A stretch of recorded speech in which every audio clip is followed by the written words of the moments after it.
Hello friends, welcome back to my channel. I'm so glad you can join me here today.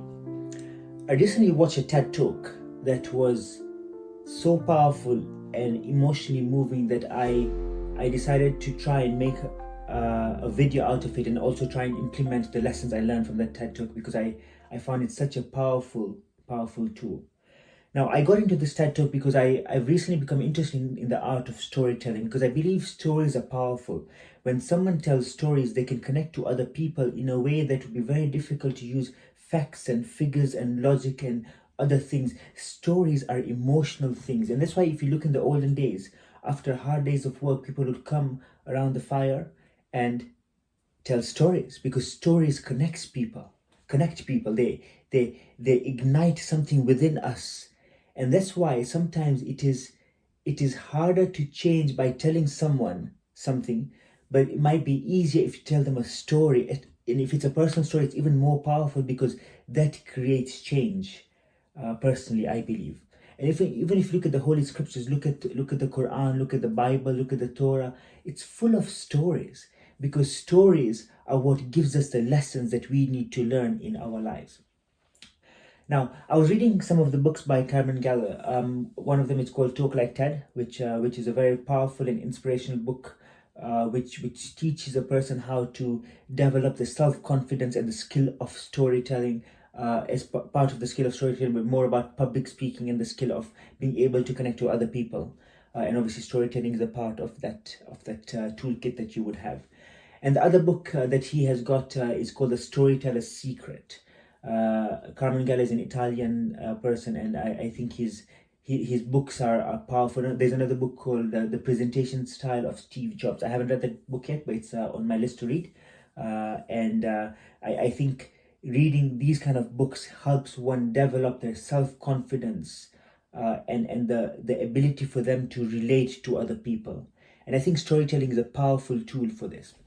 So, anyways, when I came to this, in the Storyteller's Secret, Carmen Gallo mentions this story, this TED talk by a person called Amy Purdy.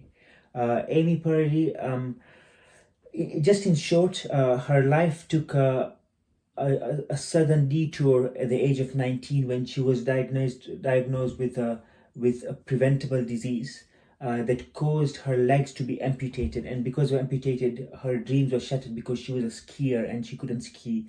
But then she started building her own, creating her own legs, and she just shares her raw story.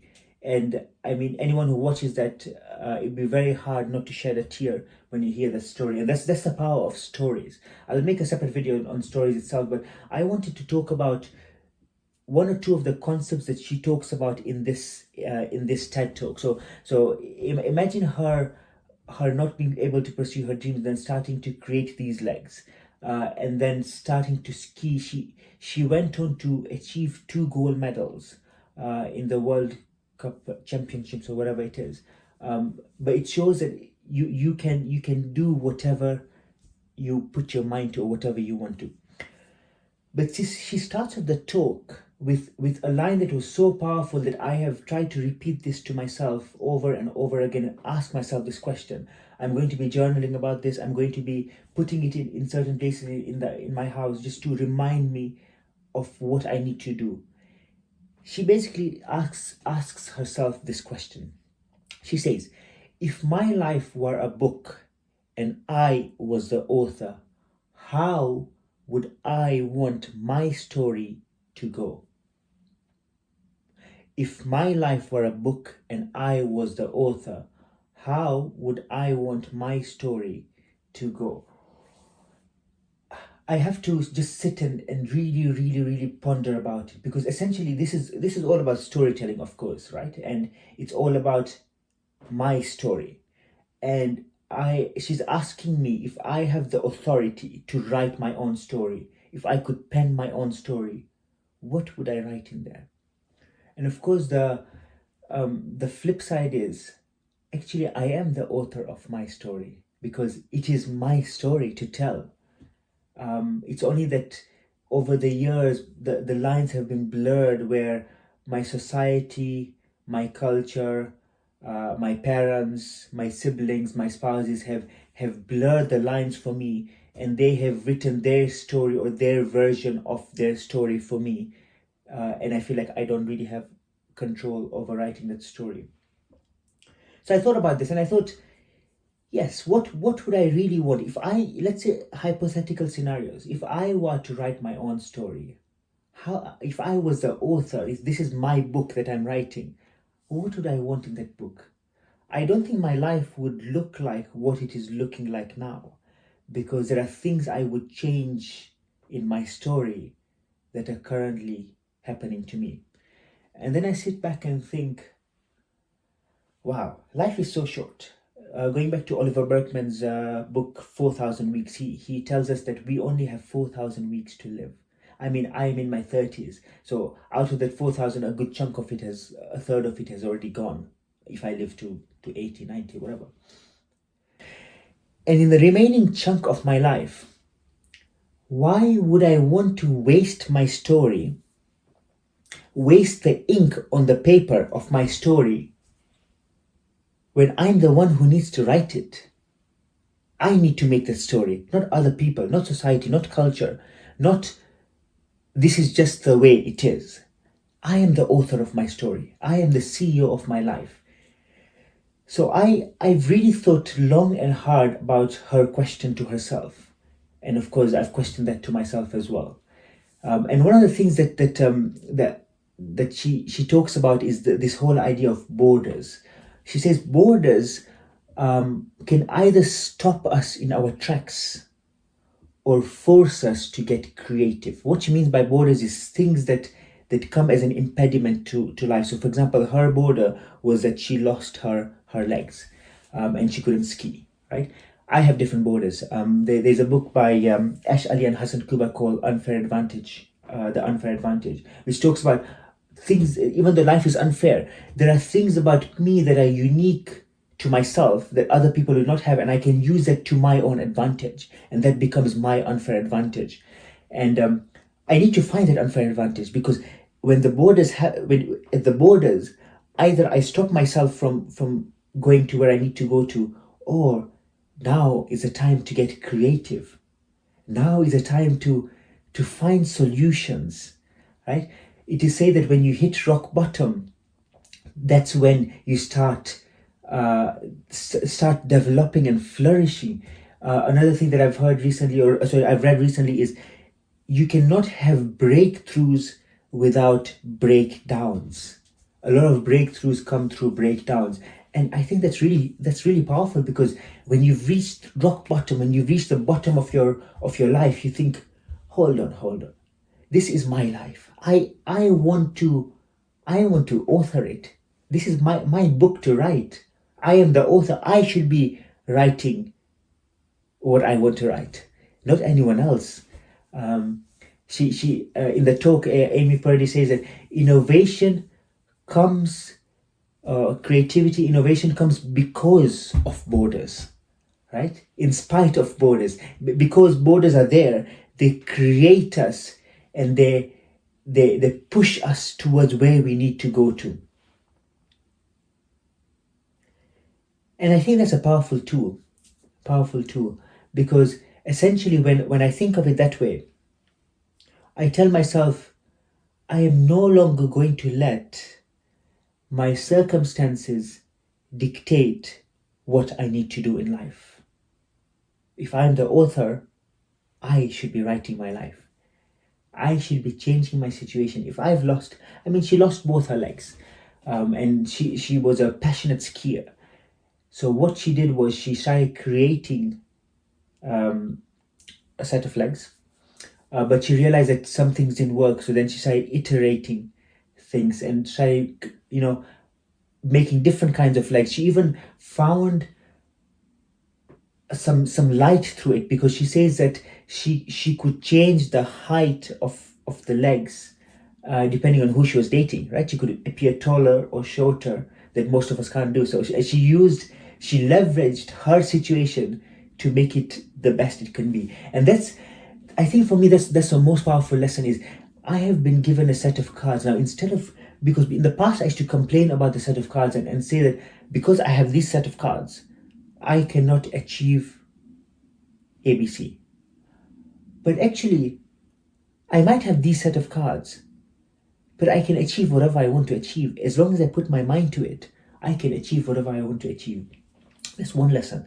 The second lesson I think that's really powerful is, this is for me a personal growth that I something I've strongly believed in recently, and something that I've been inspired and found very, very much a source of solace for me as well. It's been a source of solace, is that I believe in God, and I believe that God gives us situations and circumstances in life to bring the best out in us. Now, when I was younger, I used to complain that my parents were not as well off as some of my friends. As I grew older, that became even more apparent. And I used to say that I could do so much more if I had this, that, and the other. But actually, do you know, I strongly believe that God, in His infinite wisdom, gave me exactly what I needed to do. So far, I actually believe that even my life in this world has been prescribed where it is for my benefit and for the benefit of others. So as long as I am benefiting with life, myself and others, I will be in this world. And when God finds that I've reached the point where I've reached that level where I can no longer progress in my journey, and basically I'm not beneficial to other people, then He will take me, because my life's purpose would have been fulfilled. I strongly believe that. I strongly, strongly believe that. And I believe that these cards that I've been given were given to me because I needed them. I might not want them, but that's because I don't know what's good for me. No one knows what's good for them. I mean, you only realize years and years down the line that something happened to you, and it was actually the best thing that could happen to you, even though it was a bad thing. Amy Purdy in this TED Talk asked herself this question. So she tells the audience that she asked herself the question that if I could go back and change my situation and allow me not to lose my legs, would I do it? And she said, no, I wouldn't, because this situation allowed her to push off her borders and create that creative, imagination that she basically thrived from, and created a life for herself because of it. Because of losing her legs, she became the person she is today. And that's such a powerful worldview, because given that I have grown up in a certain way, I have been handed certain cards, I am the man I am today because of those cards. I wouldn't have reached where I am today. I couldn't be sitting here giving this YouTube video if I hadn't gone through all of these things in my life. I mean, at that time, I think it was the worst thing that could ever happen to me, and I complained, and I thought, why did God have to do this to me? But actually, looking back, it's actually for your own personal growth and journey. It is through these difficulties and through these challenges in life that I flourish, and I find the creative edge that I've been looking for. And I think these are powerful tools that will help me in my toolkit to be able to grow as a person, just the way Amy Purdy found her life's purpose through adversity and through these hard and difficult times. Imagine as a 19-year-old, you losing your... I can't imagine it, because I've never experienced something like that. But she used her situation as an advantage, and pushed herself beyond her borders to become the person she is. She became a charismatic... If you listen to her TED Talk, you can tell how powerful her talk is, because the audience cannot help but cry at her story. They cannot help but cheer her on, clap for her, because she has pushed herself beyond her boundaries, despite or in spite of the difficulties that she's had in life. And this is something that I've taken from that TED Talk. I will reference this TED Talk in the description below, just so you can watch it as well if you find it inspirational, moving, and motivational. But I think something like this is powerful enough to push us out of where we are, the rut we are. It's not about making physical changes. For me, it's about making a mindset change. Because in my mind, if I realize actually this is not as bad as I thought, or this is actually necessary. Like I said, without breakdowns, you cannot have breakthroughs. For me to have this breakthrough, I had to have this breakdown. I had to have had these adversities and these difficulties in my life, because this is what will make me the man I need to become, the man I need to grow up to be. We have one life, and the purpose of our life is to walk on this journey to discover who we really are. Who am I? I've asked myself this question many, many times. Who am I? We have a famous Arabic quote that says, "He who knows himself knows his Lord." And I've mentioned this before as well. For me to really know God, if I want to know God, I have to know myself first. But I don't really know myself. People are even scared to spend 5 minutes on their own because they can't sit alone with their thoughts. There was a study done where people were told that you can sit for an hour in a room without any phones, any devices, nothing, just sit there, or you can give yourself an electric shock. And it was staggering how many people asked to have an electric shock because they were so bored and they could not sit with themselves on their own with their own thoughts because they just couldn't face themselves. And essentially, I want to do that. I want to be the author of my book. I am the author of my book. This is my book to write, my book to pen, my book to sign. And essentially, when I sign off from this world, I want to make sure that the pages that followed before I signed off are the pages I wrote and not someone else. Because when I sign off, and if those pages weren't my book, I would have been a phony. I would have hated the fact that I had lived a life that other people wanted me to live, a life for other people. And that's why, when you think about, what would people think of me? What would their opinion be of me? To be honest, everyone has their own life. No one cares. No one gives a damn about you. Honestly, no one cares about you. No one cares about me. Everyone has their own life. They're all living their own life. I'm living my own life. And it is up to me to make the life that I want to make, because no one else cares about it as much as I do. Even if you look at your family members, they love you and they care for you and they care for your life, but essentially it is your life to make, right? So you have the most vested interest in your life, even over your family members, because they have an interest in your life, but they have their life too. It is their life too that they are trying to live and flourish from. So they care about you, but their number one priority is making sure their life is lived well. And you should care about your life, and I should care about my life, because if I don't care about it, no one else will care about it. It's my life and I should author it. That doesn't mean I shouldn't get help from other people. It doesn't mean I shouldn't care about what other people think. I'm not saying that at all. All I'm saying is I am ultimately responsible. As a CEO of my life, I need to be able to make the shots. I need to be able to write those pages, ink the book, so that it becomes a stamp for myself. It is my stamp, my life. So yeah, I asked myself this question: if my life were a book and I was the author, how would I want this story to go? And I've been thinking about this. I'll be journaling about this question, and I'll ask myself, really, really, really, what do I really want from this life? And then the crunch time comes when you take action based on what you want. And you know what? Even if it goes wrong, or if I die before I complete that, I would still be happy, because I knew that deep down, this was what I wanted to do. This is how I wanted my book to be authored. And that in itself is success, regardless of whether you achieve it or not. It's not about the results. It is not at all about the results. It's about the effort.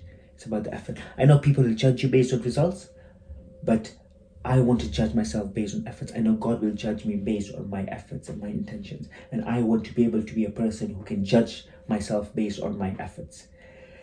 So yeah, I hope this inspires you to author your own book as well. I'm going to try and author my own book and see what I want to write in that book, because I think I want to make sure that it is something that I want out of life, and something I am writing, and something that I want to stamp, so that when I sign out from this world, I sign out being happy that I wrote the pages that followed from this book. So yeah, do I want to change my situation until now? No, I do not, because I am the man I am today because of everything that I've gone through in the past, and I'll become the man I need to become through all the trials and tribulations that I go through in this world. So I hope this inspires you and allows you to think about a different mindset, and think of life in a more holistic way, beyond the borders that we currently have. and use Amy Purdy's story, which I will reference in the description below. So if you want to watch it, you can watch it, and use her story as an inspiration and as a step up to become the best versions of ourselves and to author our own books. That's it from me this week. I hope to see you soon.